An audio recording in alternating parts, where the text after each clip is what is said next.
The funnel effect में आपका स्वागत है। आज हम सॉफ्टवेयर डेवलपमेंट की दुनिया में एक बहुत ही आम समस्या पर बात करने वाले हैं और उसके एक दिलचस्प समाधान पर भी। सोचिए, एक एप्लीकेशन है जिसका एक डेस्कटॉप ऐप वर्जन भी है और एक मोबाइल ऐप भी, लेकिन दोनों को एक ही बैकएंड सर्विस हैंडल कर रही है। और यहीं से मुश्किलें शुरू होती हैं। बिल्कुल। डेस्कटॉप और मोबाइल की ज़रूरतें, स्क्रीन साइज, परफॉर्मेंस, सब कुछ मतलब बिल्कुल अलग होता है। तो एक ही बैकएंड सबको खुश कैसे रख सकता है? बिल्कुल, और इसी समस्या को हल करने के लिए एक पैटर्न उभरा है जिसे बैकएंड्स फॉर फ्रंट-एंड्स या BFF कहते हैं। आज की हमारी चर्चा इसी पैटर्न के इर्द गिर्द घूमेगी जो सैम न्यूमैन के कॉन्सेप्ट पर आधारित है। हम समझेंगे कि ये क्या है, कैसे काम करता है और इसके क्या फायदे और नुकसान हैं। चलिए तो इस समस्या को थोड़ा और समझते हैं।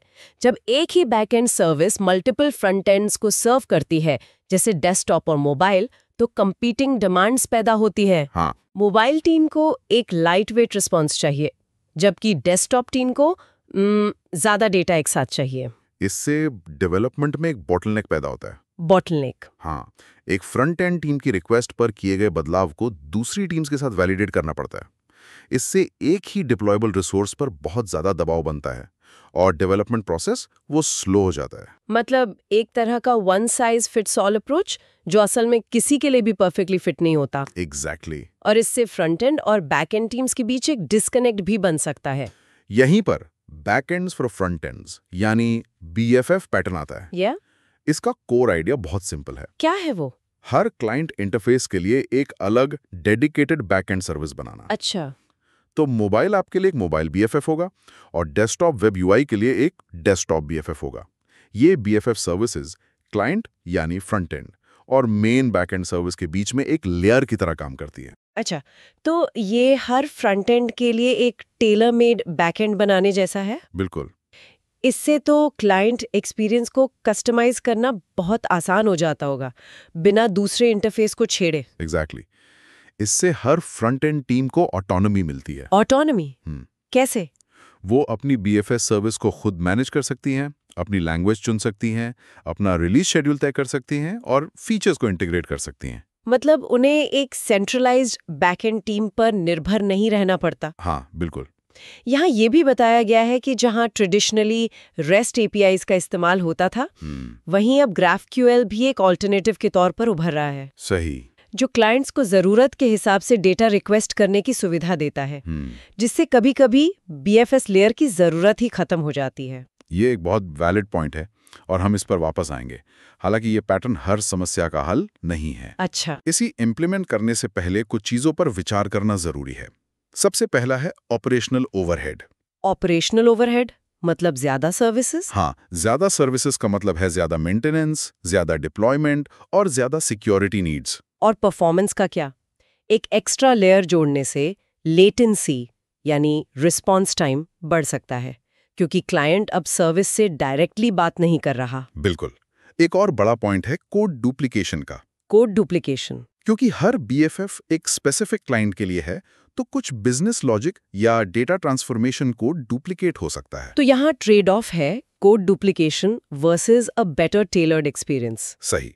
तो ये फैसला सोच समझ कर लेना होगा। सोर्स ये भी कहता है कि BFF सर्विस में सिर्फ क्लाइंट स्पेसिफिक लॉजिक ही होना चाहिए। अच्छा, और क्रॉस कटिंग कंसर्न्स जैसे मॉनिटरिंग, ऑथराइजेशन? हाँ, रेट लिमिटिंग वगैरह को अलग से हैंडल किया जाना चाहिए। चलिए इसे एक कॉन्क्रीट एग्जाम्पल से समझते हैं, जो सोर्स में दिया गया है। जरूर। एक मोबाइल ऐप और एक डेस्कटॉप एप्लीकेशन है जो Azure API मैनेजमेंट गेटवे से बात करते हैं। इस आर्किटेक्चर में API मैनेजमेंट गेटवे एक सेंट्रल एंट्री पॉइंट है।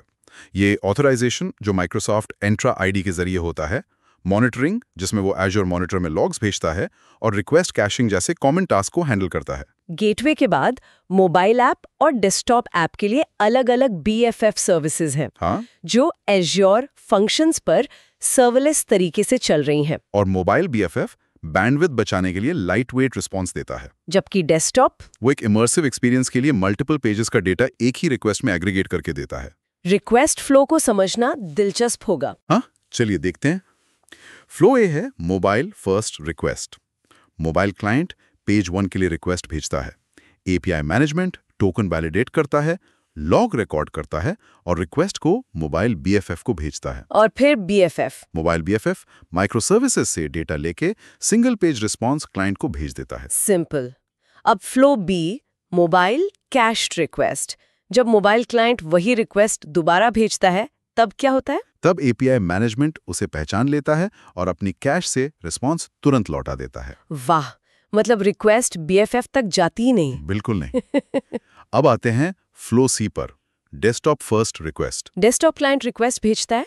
गेटवे से वैलिडेशन के बाद रिक्वेस्ट डेस्कटॉप BFF को जाती है, ओके। जो मल्टीपल माइक्रो सर्विसेज को कॉल करके डेटा एग्रीगेट करता है और एक मल्टी पेज रिस्पॉन्स क्लाइंट को भेजता है। तो सोर्स के हिसाब से इस पैटर्न का इस्तेमाल कब करना चाहिए? तब जब एक जनरल पर्पस बैकएंड को मेंटेन करना बहुत मुश्किल और महंगा हो रहा हो, और जब बैकएंड को स्पेसिफिक क्लाइंट इंटरफेसेस की जरूरतों के लिए ऑप्टिमाइज करना हो। एक पॉइंट और था लैंग्वेज को लेकर। हाँ, जब किसी खास UI के लिए एक प्रोग्रामिंग लैंग्वेज ज्यादा बेहतर हो, लेकिन वो सभी के लिए उपयुक्त ना हो। और इसका इस्तेमाल कब नहीं करना चाहिए? जब सभी इंटरफेसेस बैकएंड से एक जैसे ही रिक्वेस्ट करते हों, तब इसकी जरूरत नहीं। या जब सिर्फ एक ही इंटरफेस बैकएंड के साथ इंटरैक्ट करता हो। इस पैटर्न को एज़्योर वेल आर्किटेक्टेड फ्रेमवर्क के नजरिए से देखना भी जरूरी है। हाँ बिल्कुल। रिलायबिलिटी के हिसाब से देखें तो सर्विसेज को आइसोलेट करके एक फ्रंट एंड की विफलता दूसरे को प्रभावित नहीं करती। सिक्योरिटी, हर क्लाइंट के लिए सिक्योरिटी और ऑथराइजेशन को कस्टमाइज किया जा सकता है, जिससे API का सरफेस एरिया कम होता है। और परफॉर्मेंस एफिशिएंसी, हर क्लाइंट के कंस्ट्रेंट्स और फंक्शनैलिटी के हिसाब से परफॉर्मेंस को अलग अलग ऑप्टिमाइज किया जा सकता है। आज हमने बैकएंड्स फॉर फ्रंट-एंड्स पैटर्न को विस्तार से समझा। ये फ्रंट-एंड्स को ऑटोनॉमी और फ्लेक्सिबिलिटी देता है, लेकिन साथ ही कुछ कॉम्प्लेक्सिटी भी लाता है। बिल्कुल।